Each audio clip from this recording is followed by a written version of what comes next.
Today, we're going to learn how to exploit WebDAV, an extension of HTTP framework, in order to gain a reverse shell, on this episode of Cyber Weapons Lab.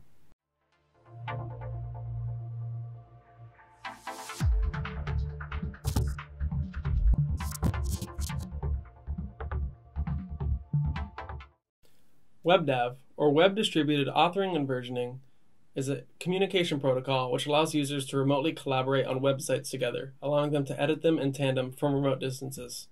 Think of it as an extension to HTTP. While WebDAV's primary purpose is to allow users to contribute to websites together, there is also a built-in file transfer protocol allowing them to share files remotely. While this is convenient, it can pose a huge security flaw, allowing hackers to gain a reverse shell to anyone using a misconfigured version of WebDAV. Today, we're going to learn how to use the Metasploit framework in order to exploit misconfigured versions of WebDAV and create a reverse shell. If you have any problems with this tutorial, check out the article, which is linked in the description. All you're going to need to follow this guide is a computer with the Metasploit framework installed. Let's get started. So the first thing we're going to have to do is actually make sure that WebDAV is enabled on our target computer. So to do that, you can go ahead and open up the Metasploit framework, which I've already done here. And then we're going to search for WebDAV. And this is going to bring up all the WebDAV related tools that are installed on Metasploit already. And then what we're going to be interested in is auxiliary scanner, HTTP scanner. So let me see if I can find it here. If not, I can just search for it. Yeah, auxiliary scanner, HTTP, WebDAV scanner. That's the one I'm interested in. So I'm going to go ahead and use that. Auxiliary scanner, HTTP, WebDAV scanner. Okay. And to use that, I can see what I can actually do with this tool by typing in options, and I can see that I can set a path. I can enable SSL. I can set the host set on targeting, and that's exactly. So first, I'm going to set the path. I'm going to target DAV. Set path DAV. Oops.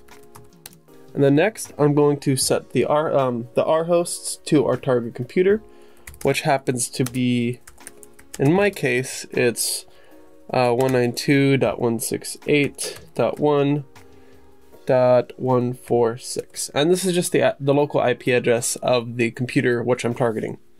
So I can go ahead and do that, and I can press run, and it can take a couple seconds, and it's going to show that WebDAV is in fact enabled. Now we're done with Metasploit, so let's go ahead and get out of that.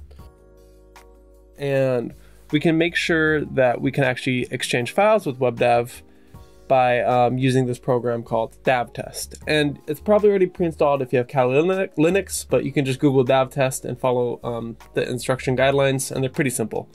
So I went ahead and installed it in Programs, DAVTest, and I can run DAVTest.pl, and I'm missing the URL. So I'm gonna go ahead and specify a URL with the tech URL argument.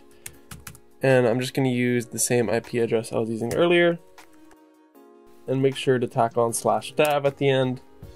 And as you can see, some of the aspects failed, but it was able to execute PHP, which is what we're interested in.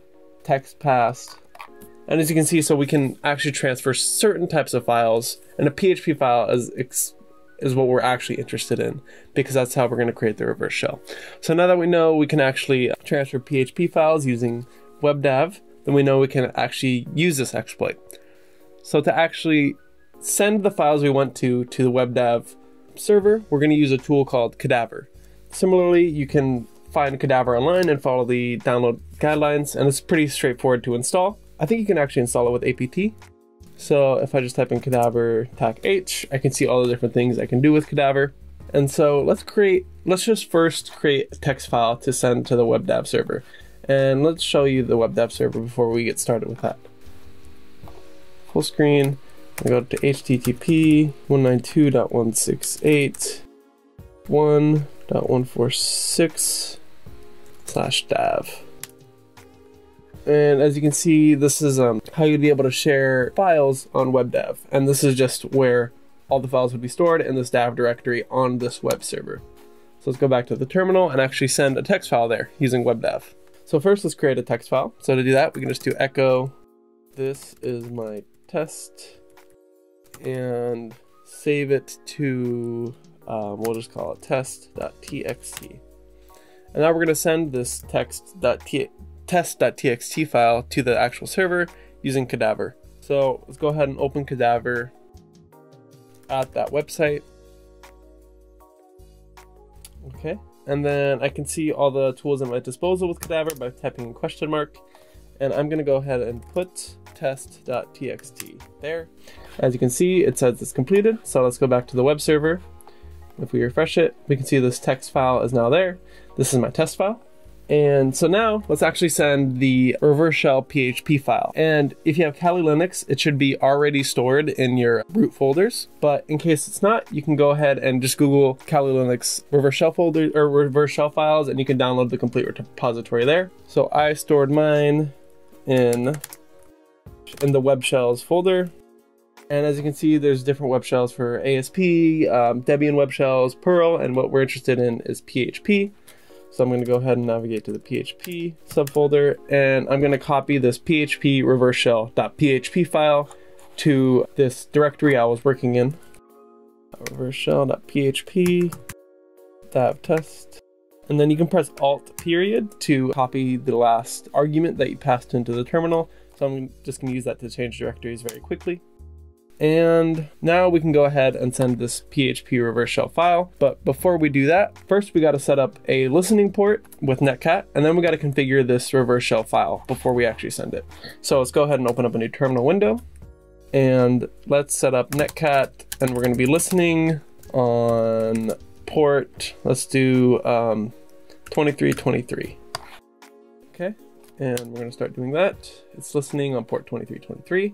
Perfect. Now we can go ahead and edit this PHP file. And if you scroll down, it tells you which parts you have to change. So we have to change the IP. Now this is the IP of your local machine because we're going to send this to our target device, and that target device needs to know where to route back to communicate. And so my local IP of the computer I'm currently working on is 192.168.1.243. And then the port we're interested in is 2323. So make sure to save that. And then now we can go ahead and open up Cadaver again on the DAV server. And we're going to go ahead and put PHP reverse shell there. And now if we go back to the reverse shell and we see who am I, oh, well, we should actually go ahead and open that file first. And now you can see that we are www.data. And now I'm in this target computer and I can do pretty much whatever I want. It's like a complete reverse shell. Not the same functionality, but there is ways to create a complete reverse shell using tools like Postinum or Linux Exploit Suggester. If you like this tutorial, be sure to check out our website, where we have hundreds of free articles and videos, as well as premium paid content like the Ethical Hacking Certification Bundle, which features pen testing with OWASP Zap, WordPress hacking and hardening, and the CompTIA Cybersecurity Analyst Prep course. Check out the link in the description below. On this episode of Cyber Weapons Lab, we learned just how easy it is for a misconfigured version of WebDAV to be exploited by a hacker. And this goes for any other communication protocol similar to WebDAV. And while it may be beneficial to use, allowing you to collaborate on projects easier, it does leave you as a prime target for hackers. If you have any problems with this tutorial, check out the article linked in the description. If you have any ideas for a future video, hit me up at Twitter @NickGottschall. Thank you guys for watching. I'll see you next time.